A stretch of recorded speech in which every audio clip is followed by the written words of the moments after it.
مسلک اعلیٰ حضرت سبحان اللہ سبحان اللہ. اسی لیے کہتا ہوں پیٹ کے لیے نہ کہو مسلک اعلیٰ حضرت زندہ باد، بلکہ دل کی گہرائیوں سے پکارو مسلک اعلیٰ حضرت زندہ باد. سبحان اللہ.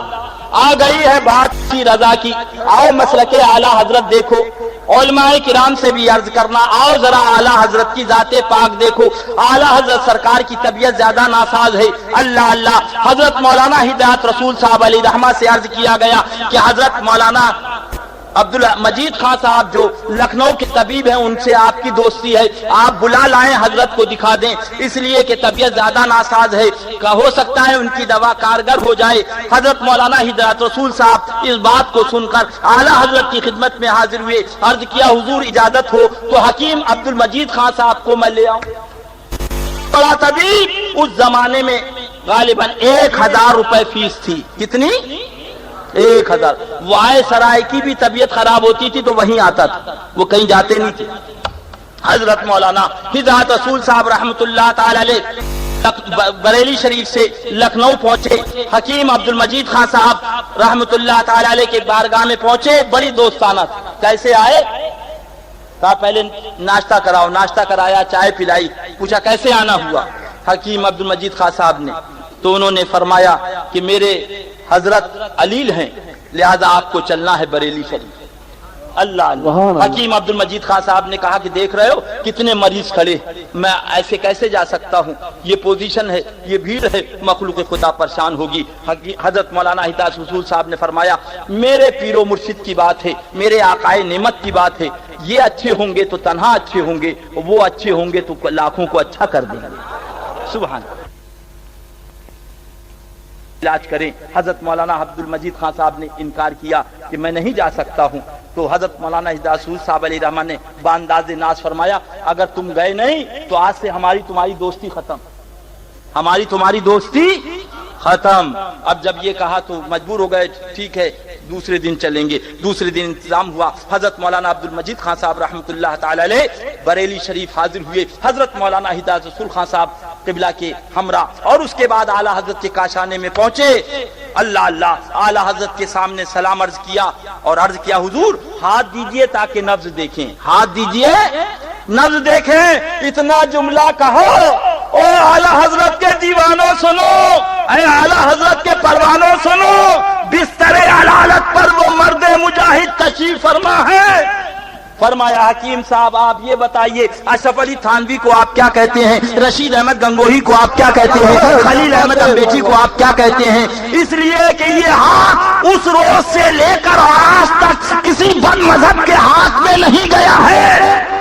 مجھے مر جانا گوارا ہے مگر کسی بدعقیدہ کو ہاتھ دکھانا گوارا نہیں. سبحان اللہ سبحان اللہ. یہ ہے مسلک اعلیٰ حضرت.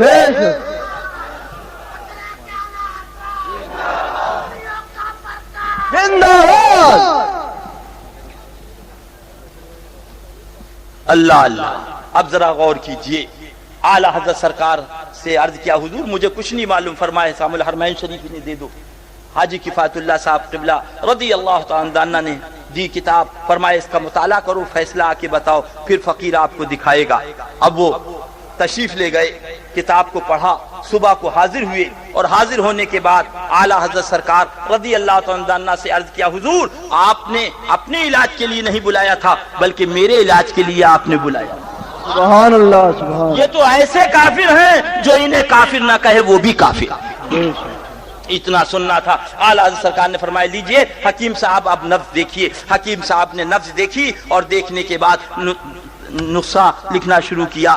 جائفل، جوتری، گل بنفشہ، عناب. جب نسخہ لکھا اعلیٰ حضرت سرکار نے دیکھا. فرمایا حکیم صاحب گل بنفشہ اس درجے میں سرد ہے، اس کی مقدار یہ ہونا چاہیے. گل بنفشہ اس درجے میں سرد ہے، اس کی مقدار یہ ہونا چاہیے. جوتری اس درجے میں گرم ہے، اس کی مقدار یہ ہونا چاہیے. حکیم عبدالمجید خان صاحب نے عرض کیا حضور غالباً آپ کو علالت کی بنا پر نسیان ہو گیا ہے. یہ اس درجے میں سرد ہے، یہ اس درجے میں گرم ہے، یہ اس درجے میں معتدل ہے. اللہ اللہ. حکیم صاحب سے اعلیٰ حضرت نے فرمایا الحمدللہ فقیر کو نسیان نہیں، آپ کو بھول ہو رہی.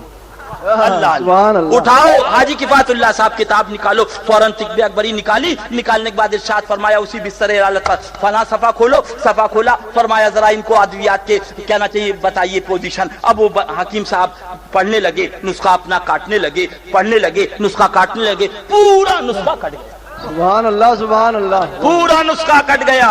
اور اس کے بعد حکیم عبد المجید خان صاحب علیہ رحمہ جب باہر نکلے تو انہوں نے بتایا، حکیم عبد المجید خان صاحب حکیم حاذق نے اتنا بڑا طبیب لیٹا ہے کہ اگر ارسطو اور ابو علی سینا بھی ہوتا تو اس سے سبق سبحان اللہ سبحان اللہ، کیا بات ہے، سبحان اللہ سبحان اللہ، بالکل۔ مانا عرب نے تجھ کو یگانا، گایا عجم نے تیرا ہے تجھ کو سارا زمانہ، حامی سنت اعلی حضرت۔ اللہ اللہ، لہذا اس پہ چلنا ہے، سبحان اللہ۔ تو اعلی حضرت کا مسلک یہی ہے کہ سنی کو چھوڑو نہیں، سنی کو اور وہابی کو جوڑو نہیں، انشاءاللہ بیڑا پار۔ خدا اور رسول نے چاہا